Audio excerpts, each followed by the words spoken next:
It's time for the Mande Keusch Show. Learn all about Southridge Raider Volleyball. This week's show is sponsored by Milligan Communications, Street Dreams, and the Southwestern Indiana Sports Network, powered by Milligan Brosmer Communications. Go Raiders!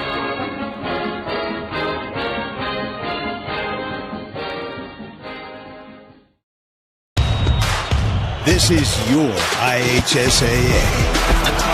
This is your state. This is your high school. This is your athletic association. Fans, I'm IHSA Commissioner Paul Knighty, and we're here to make sure that all of this remains yours. This is your state. This is your community. This is your IHSAA. Becoming a licensed sports official is a great way to make a positive difference in the community and support the over 160,000 Indiana student athletes that participate across 22 IHSAA sports. Sports officiating allows you to stay connected to the game, become a role model for our young student athletes, earn extra money, and support the patrons and communities of our IHSAA member schools. To learn more about becoming a licensed IHSAA official, log on to ihsaa.org/officials today. You dream it, we create it at Street Dreams. Custom paint, fabrication, stereos, wheels, tires, and more. We're also your authorized Sinister Sound dealer. Street Dreams, 317-624-1000, where you expect quality and get. Wanting to scan those old videos, films, or audio to DVD? We'll look no further than Milligan Communications. We can also scan your old pictures, slides, and negatives to picture quality as well. With thousands of happy customers, let Milligan Communications help put your treasured memories on a digital media. Call Milligan Communications today at 812-630-2449. Milligan Communications, capturing your yesterdays.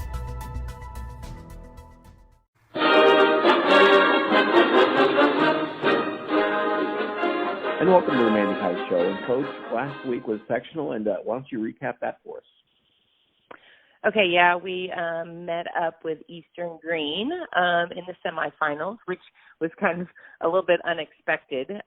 We went actually for the first night of games to watch all the teams play, and we were kind of thinking Forest Park was going to end up coming out with that win, so that's who we were expecting to play, and they ended up going 5 sets in a really close battle, and Eastern Green came away with that victory. So we kind of had to switch gears and plan for them.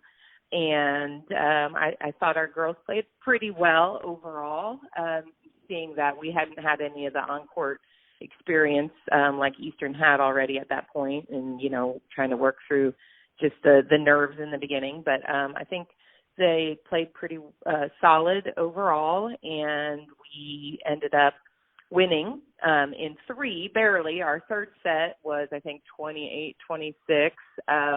So I thought we managed our nerves pretty well, held our composure when, you know, we started to slip a little bit there in the third set. But I was proud of them for getting the victory and beating, you know, like I said, throughout the year, we got to beat the teams we're supposed to beat, and that was one I think we were favored over, you know, just if you're looking again on paper and records and things like that. But we know in sectional anything can happen, so we have to be prepared for that. And Eastern Green played really well against Forest Park, I thought, too. So we were expecting a close one. So I'm glad we got it done in 3 and didn't mess around with having to go into the 4th or maybe a 5th set. So.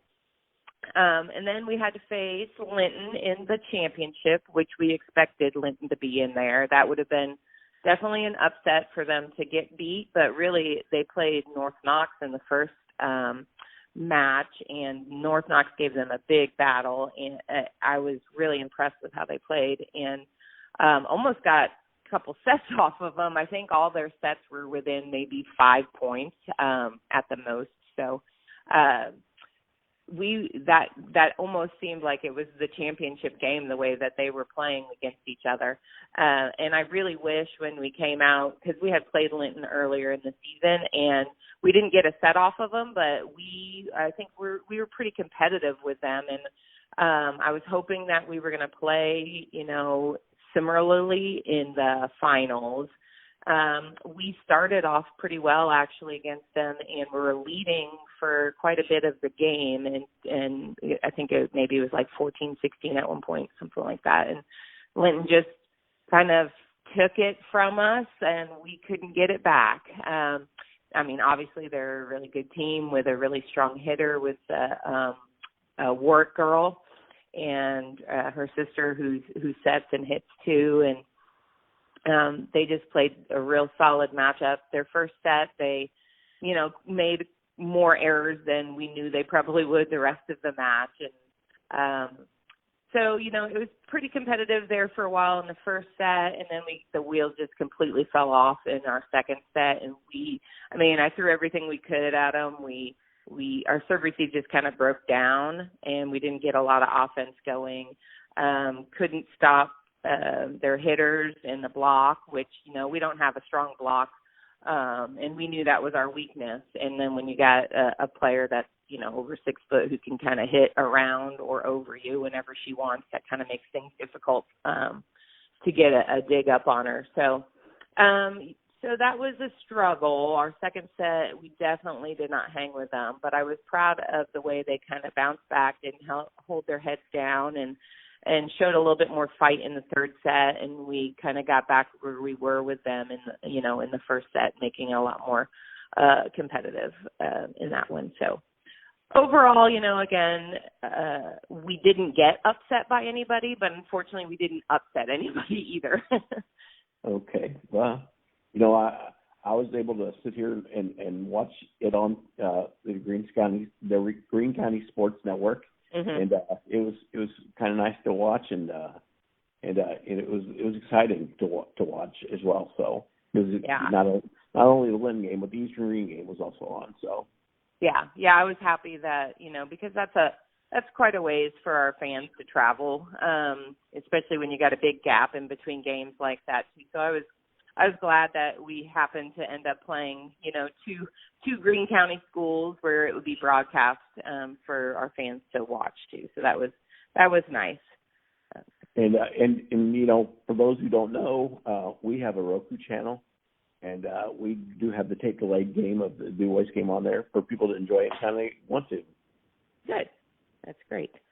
And you've been listening to the Mande Keusch Show, and we'll be back right after these messages from our sponsors to talk about the seniors and what the Raiders have coming back next year. You're listening to the Southwestern Indiana Sports Network, powered by Logan Brosmer Communications. You dream it, we create it at Street Dreams. Custom paint, fabrication, stereos, wheels, tires, and more. We're also your authorized Sinister Sound dealer.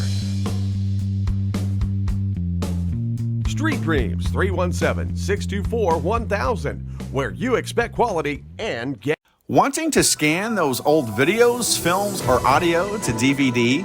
We'll look no further than Milligan Communications. We can also scan your old pictures, slides, and negatives to picture quality as well. With thousands of happy customers, let Milligan Communications help put your treasured memories on a digital media. Call Milligan Communications today at 812-630-2449. Milligan Communications, capturing your yesterdays. This is your IHSAA. This is your state. This is your high school. This is your athletic association. Fans, I'm IHSA Commissioner Paul Knighty, and we're here to make sure that all of this remains yours. This is your state. This is your community. This is your IHSAA. Becoming a licensed sports official is a great way to make a positive difference in the community and support the over 160,000 Indiana student athletes that participate across 22 IHSAA sports. Sports officiating allows you to stay connected to the game, become a role model for our young student athletes, earn extra money, and support the patrons and communities of our IHSAA member schools. To learn more about becoming a licensed IHSAA official, log on to ihsaa.org/officials today.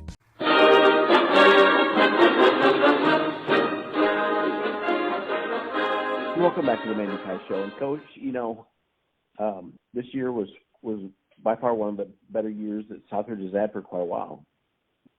For sure. We actually, with our win over Eastern Green in the semifinals, that put us at 18 wins for the season, and that doubled our win record for last year and the year before. We both had both of those years were 9 wins. So pretty pleased with how we came. I think our girls actually overachieved what I thought they would do. So I was definitely happy with how we ended the season. Obviously we all want to be playing, into next week too, but it didn't happen, so. And you've got a lot coming back, but you're going to lose a couple key pieces of the puzzle. We sure are. That is for sure.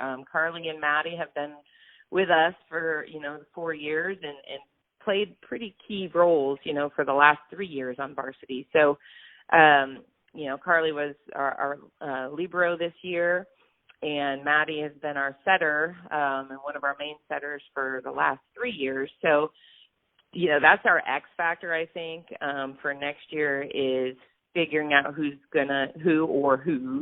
There could be 1 or 2 setters. We haven't obviously made up our mind yet. We've got a couple girls we're going to try out and see kind of who fits best, and we might need to adjust things along the way, but that's going to be the key is we got to get somebody to feed the ball to our hitters and, be able to get around the court quickly and just have a good mind for the game. Like setters are basically the quarterback of the team, if you think of it in football terms. And so they got to run the offense, but then they also have to be able to play defense and just, be a smart overall player and have some hustle in them on top of having some good hands, So we got some girls probably who are going to be in some training and just see kind of who connects best with our players. We're going to have Brenna and Bailey back, and those have been our key hitters this year. So that's nice to at least have that varsity experience in our front row. And we've got quite a few defensive players, too. I'm not sure if we're even going to run a libero next year, but we definitely have some girls who could step in and take that role if we need to. So, I think back row-wise, we've got plenty of options. And it's just trying to figure out, too, who is going to maybe help out a little bit more offensively, because it'd be great to be able to spread our offense out a little bit more than just, relying on our 2 key hitters, because that puts a lot of pressure when they're in the front row. Obviously, the other teams who scout us, which it's not hard to figure out, who we're going to try to get the ball to as much as possible. So they're going to have a block up in their faces all the time. So that makes it a little bit harder to get through to the other court. But and then, obviously we need to improve our blocking game a lot. We don't have a ton of height. And then Emmy Petrie, who was our freshman middle blocker this year, thankfully, that's great that she now has a year of varsity experience under her belt. So I think she'll continue to improve in that area as well.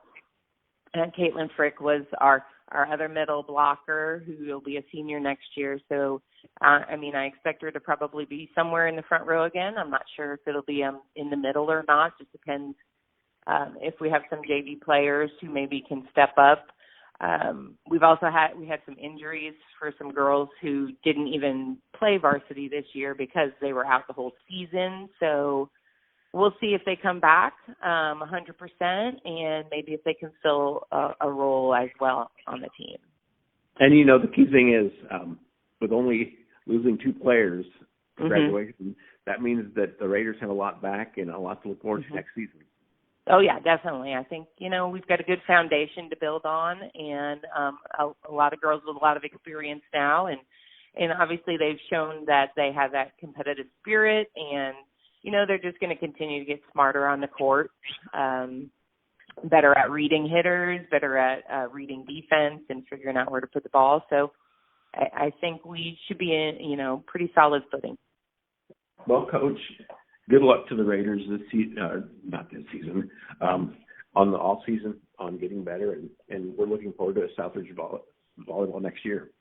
Well, thanks, and I appreciate you doing the show, and it's been a pleasure talking with you and getting to talk about my team. And we look forward to talking to you next season. All right, sounds good. Thank you. You've been listening to the Mande Keusch Talk Show on the Southwest Indiana Sports Network, powered by Milligan Brosmer Communications. Until next season, we'll see you.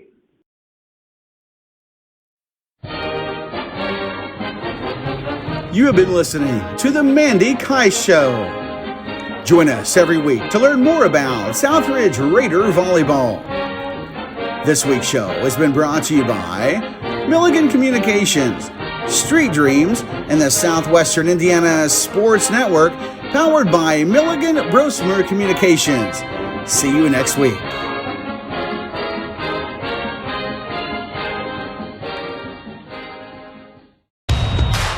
This is your IHSAA.